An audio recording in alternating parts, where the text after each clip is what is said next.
Hello and welcome. I'm Ari Lax, and tonight we've got a nice one. We've got, in celebration of the new Planeswalker rule update on Magic Online, we have a Esper Planeswalker deck that takes care of the Planeswalker rule by having all the Gideons possible. So you can have two Gideons in play and have an emblem that means that once you have your two Gideons, they got to kill them both. Yeah, so this is based off of a deck that went 5-0 in a league.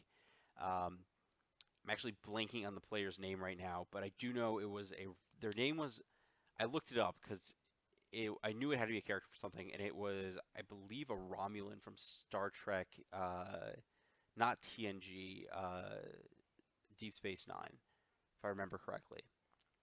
I'm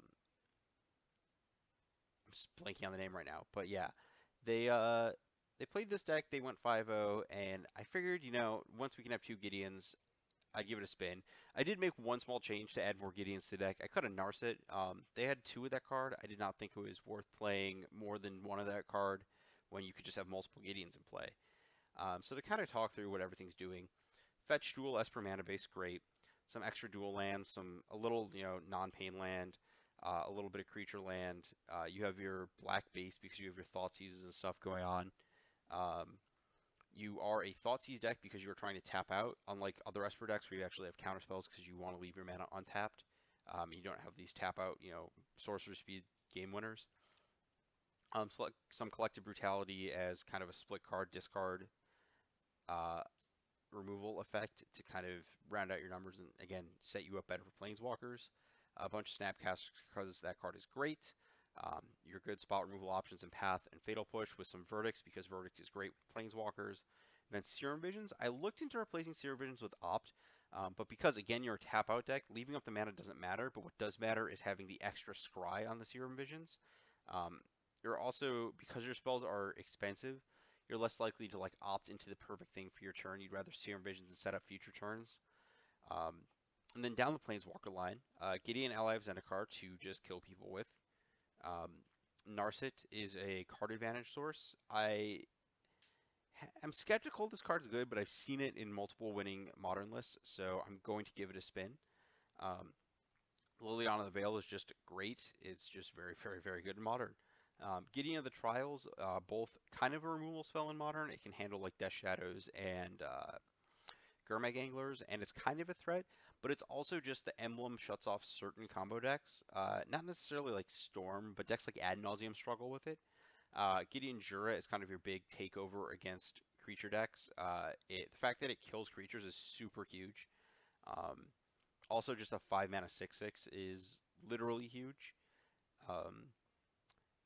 The attack Gideon, if able, is nice in some spots. Mostly it's that a lot of the time you can plus Gideon, it takes the hit, and then it minuses and kills whatever attacked. Same pretty common play pattern. And then Lingering Souls, which has been good with the Gideon Ally of Zendikar emblems as a way to quickly kill your opponent. Similarly has been good with Sorin Solemn Visitor in the Black-White Pox deck I played, I want to say a month or two ago. And then moving to the sideboard, we see some of the usual suspects for this kind of deck. We've got our white hard hate cards in Rest in Peace and Stony Silence against artifacts and graveyards. A counterspell split that's worth bringing up. People have kind of moved to this because the Scapeshift decks are popular. So you have Strokes and Flash Freezes that take care of Primeval Titans instead of negates. But you still have some counter squalls.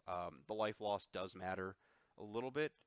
I don't know if I'd have two. I might split it up just to make sure there's less of a chance that I get mana issues with my white turn 1 black blue spells, but who knows. Extra Brutality is kind of a, like you said, it's good against combo, it's good against Galactic Company, it just kind of ends up in the deck. Some extra verdicts against creatures, and then Spell Queller because the card is just generally awesome and lets you convert your deck in a lot of different ways after sideboarding if you have bad cards. It's hard to put Spell Queller in your Modern deck and have it be a bad card. It's not a great game 1 card, but it's really easy to have a sideboard configuration where you just want to take out additional cards, and then putting in Spell Queller solves that issue. So, strategically, I don't know exactly what to say about this deck, but I'm definitely excited to give it a spin, because what's more awesome than beating your opponent with Gideon, Gideon, and Gideon?